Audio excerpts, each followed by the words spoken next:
You're listening to Soundside. I'm Libby Dankman. It's a story we can all relate to. 3 generations in a car headed to a family event. Parents are excited. The kid, less so. And Grandma, she's asleep in her wheelchair. In the short animated film POW, this particular family is Native American, and they're headed to a powwow where Jake desperately searches for an outlet to charge his gaming device, as his parents try to get him to participate in the festivities.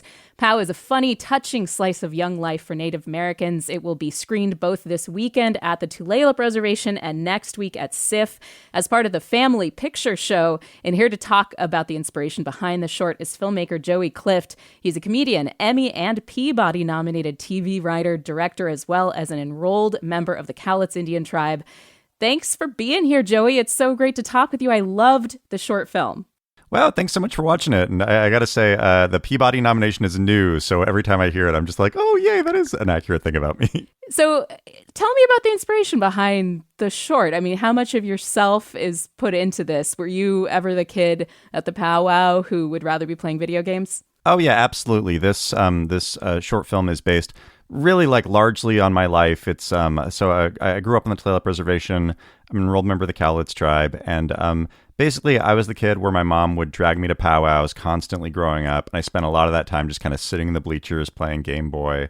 And it was to the point that I viewed myself as being a gamer before I viewed myself as being Native American. Like, my mom would literally come in and smudge the corners of my room while I was playing Grand Theft Auto 3, which, if you've ever played Grand Theft Auto 3, you get it. And, I basically learned throughout that process and, eventually kind of going to more tribal events and things like that, as good as I am at Mario Kart 64, loving my culture is maybe a little bit more important than that. And then also loving video games and loving my culture don't have to be mutually exclusive. I can do both. You grew up in the Pacific Northwest, obviously, as you mentioned, you were going to celebrations on the Tulalip Reservation.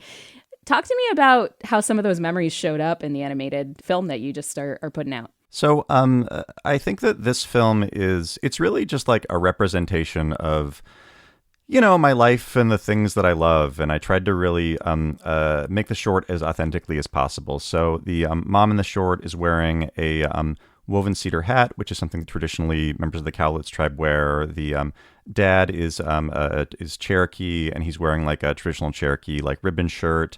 And I work with Suzanne Donaldson, who's a member of my tribe, as a cultural consultant to make sure that all the coastal Salish, Pacific Northwest indigenous people, references are on point. Even the totem pole that you see in front of the tribal center at the top of the short is based on a totem pole that was in front of the middle school that I went to growing up. And I received permission from the carver, who's a member of the Tulalip tribe, as well as the school to, have the totem pole in the short inspired by just this totem pole that I saw all the time growing up.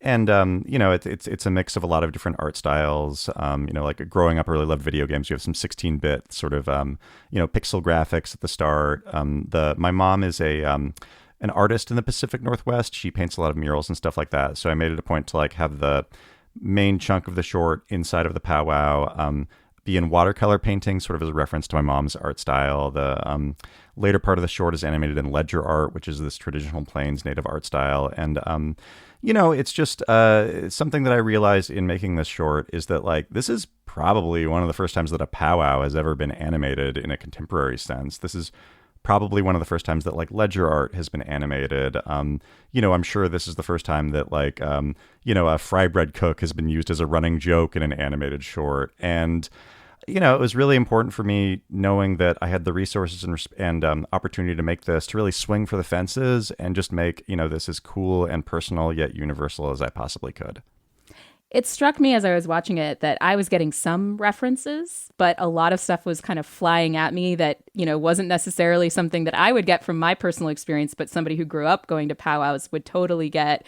How important was that for you to kind of have different levels of experience for the audience? There's some inside stuff that you kind of have to know and other stuff that's any audience member can enjoy.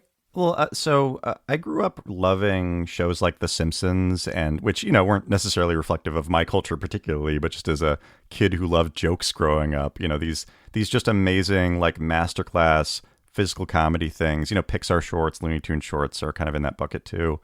And it was really important to me to create, that sort of, animated comedy piece, but like set in a contemporary native location. And the great thing about a show like The Simpsons is you can laugh at Homer Simpson or, Sideshow Bob tripping over a rake, regardless of what culture you're from.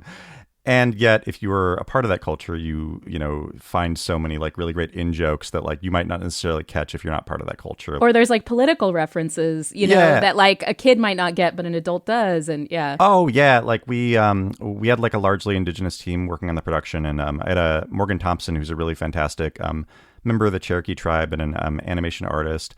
And notes that I would give her were like, hey, can we put some like Pendleton blankets, like saving seats in the bleachers in the background? Or like, I want to see some like 2-liter Pepsi bottles all over the place, which are just, hyper specific things that like native folks will get. And like non-natives, if you get it, cool. If not, no worries. And there were a lot of really deep, political references in the short too. Like, there's not to spoil too much, but there's a flashback sequence later in the short where you see, a few images from the Alcatraz takeover of the late 1960s. There's a moment where you see the Standing Rock water protectors, where you see that animated as ledger art over a copy of the Fort Laramie Treaty, which we received permission from the National Archives to include in the short. And the Fort Laramie Treaty was the treaty that was broken in the Alcatraz Dakota Access Pipeline sort of, actions that were taken.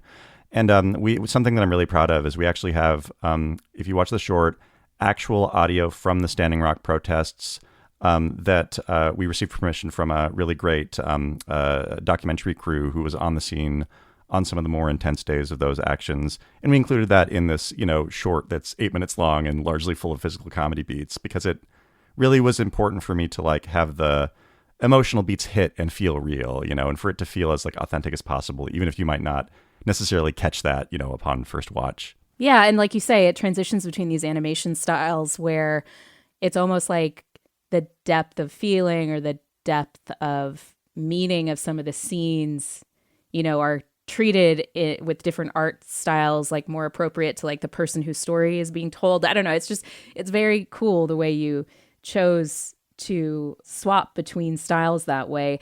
Talk to me about Grandma and how her story kind of becomes the heart of POW. What sort of memories or inspiration were you pulling to bring Grandma to the fore?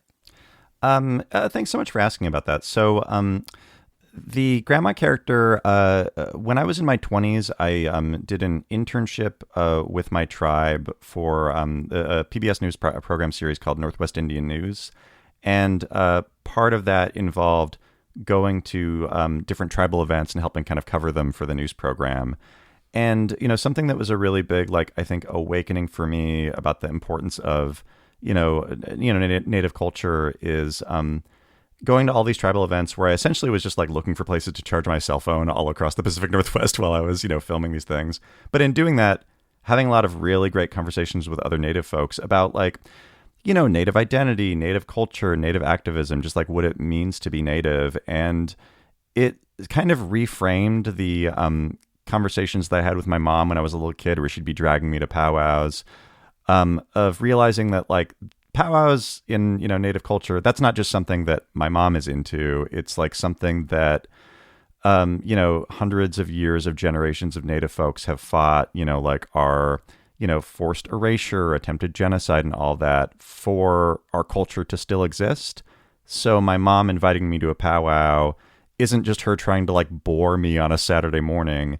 It's like her trying to create a link in the chain of maintaining native culture. And it really showed that like celebrating your culture is a revolutionary act. And when you frame it in that way, it kind of becomes the coolest thing ever, And so for me, I really wanted that to be reflective in Jake's relationship with his grandmother. And then also kind of this idea that like, and, spoilers for the short, I guess, like to Jake, he's a kid. He kind of gets to choose if he wants to dance on the powwow floor or not. Whereas for his grandmother, who, had a history of boarding schools and a lot of other things, she kind of didn't get that choice. And I think that in the short, like Jake kind of realizes the importance of like, oh, I like get to choose, like one, this elder fought for me to get to even be in this cultural situation. And two, like, oh, she's like had this taken from her. So by dancing, I'm kind of honoring her contributions as well. And, you know, it is definitely like, you know, complex for what is essentially an, you know, 8-minute Looney Tunes short, basically. But it was just really important to me to have that be a kind of a facet of the story. And Grandma brings that to Jake with a light touch, you know? She loved video games too. Like, she's like, here, have a game, like, do whatever. But like through the connection with her and Jake, he's able to have his eyes opened. And as you say, it sort of reframes the powwow for him as something that's like punk rock and like powerful and something that would appeal to a teenager. And yeah, it's just really lovely the way that turn happens. Again, spoilers. Spoilers for the animation. Well, it's like there's this quote that I've heard a lot over the past couple of years that like when you are trying to learn your tribe's language and you speak in your tribe's language but you mispronounce words, your ancestors are smiling because you're trying. And I think that there is also that aspect of it for both Jake and the grandmother character of like, yeah, both of them are kind of new in some ways too, you know, dancing and going on the powwow dance floor. And I'm sure there is some level of like self-consciousness to it. But like by going out and giving it a try, it's like everybody, like, it's just like, by being there, by being present in the space, you're contributing, you know? Yeah. Like, even if you're not the best at this. So let's talk about that Peabody, shall we? Great. You are a television, an animated, you know, television writer and other kind of television too. But you have credits on big shows like Looney Tunes, Paw Patrol. You are also a staff writer on the Peabody-nominated Spirit Rangers, which is on Netflix. It's about 3 Native American kids who turn into animals to protect a national park. First off, before I ask you about the Peabody, what is the secret, do you think, to great kids television? I think that, like, I did not enter into the entertainment industry wanting to write kids television. That wasn't necessarily, like, my specific goal. I came up through, you know, the alt comedy scene where I would do, you know, shows, you know, at 2 a.m. in front of drunks in a black box theater or whatever. UCB, right? Yeah, like the UCB theater, like Second City and all that stuff. So I'm not necessarily coming at writing for kids TV from a like academic lens. What I am trying to bring to it is basically like trying to tell stories that I wish I had growing up.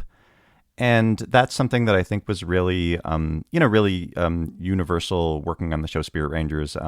Like I had a lot of conversations with the show's creator, Chris of Valencia, who's a member of the Shumash tribe and just a really genius TV writer. And, you know, it was basically this realization that like Spirit Rangers was the first kids animated series created by a Native person with an all Native writers room. And is that true? Wow, it was the first? Yeah. It was the first created by a Native person with like an all Native writers room, and you know, Native characters voiced by Native actors and all that. And you know, we kind of went into it with this realization of we growing up never had that. So what do we wish that we had on screen? And how can we, you know, now that we're in this position, you know, working on this, you know, high budget Netflix show, how can we bring that to like the next generation of kids? And how does it feel now that you've got this big recognition having the Peabody nomination? It's truly insane. You know, I'm very grateful for it. I think that you don't go into this career expecting big awards and laurels like that. Yeah, I don't know. It's very validating because, you know, like, and I think this is something you can definitely see in, you know, things like POW and other things that I've worked on, in that I think that a lot of people, you know, natives, non-natives, marginalized folks, etc., when you're growing up, you feel really alone. And like your experiences are, you know, you're an alien, and the experiences that you're going through make you weird because nobody else has ever gone through them. And to, you know, work on a show like Spirit Rangers or things like POW and tell these like, you know, what are these like deeply personal stories with like a lot of, you know, a lot of personal connections and, nuggets of truth to them that, apply to like my life and, the other writers' lives specifically. And to have it like resonate with people on such a strong level where we're, getting nominated for Peabodys and Emmys and all of this stuff and, screening POW at a place like SIFF. It's just, it's validating creatively, but more than that, it's sort of like validating personally in that, like growing up as a scrawny native kid who loved video games, like I'm not alone in that. There's like I'm sure a million other scrawny native kids who love video games too. And, it's kind of like in writing for these shows, I kind of feel like I'm my own therapist, and it's like I'm trying to kind of create the healing things that I could have used when I was, an 11-year-old growing up on the Tulalip Res or whatever. And speaking of the Tulalip Res, POW is going to screen there coming up. So how can people see the film? And it's going to be at SIFF as well. So POW is screening this Friday, the 16th at the Hibub Cultural Center on the Tulalip Reservation. And then we're screening as part of SIFF. I believe the Family Picture Show is the block that we're screening at on Saturday, May 24th. And I'm so excited about these screenings. I've been in the entertainment industry for about 15 years, and this is my first time being able to have a big screening of my work, in the region that I grew up in. It's like my mom is going to go to these, and it's like, in my community and members of my tribe and, members of the Tulalip tribe and, like people I went to high school with. And it is, like I've worked in the entertainment industry for 15 years and I've screened my work at a lot of big, things and events and theaters. And this to me is probably the most meaningful screening that I've been able to do in my career, to be able to bring this to, a cultural center that's literally 2 blocks away from the house I grew up in. So you can watch this as part of SIFF. It's currently going through the film festival circuit, so it's not available online right this second. But if you go to my various social media accounts, you can watch the trailer, and I'm sure it'll be in a place where you can watch it anywhere in the next couple months, I'm sure. Thank you so much for being here, Joey. Joey Clift is a comedian, Emmy and Peabody nominated TV writer, director, as well as an enrolled member of the Cowlitz Indian Tribe. He's the creator of the short film POW. If you can see it in person, I recommend. It's gorgeous. Joey, thanks so much for being here. Oh, yeah. Thanks so much for having me. I love NPR. This is great. Thanks for listening to Soundside. And hey, this show is only possible because listeners support us. If you are able to give right now, check out the show notes for a link to donate. And don't forget, you can listen live on KUOW 94.9 FM Seattle at noon and 8 p.m., Monday through Thursday, or anytime online at KUOW.org.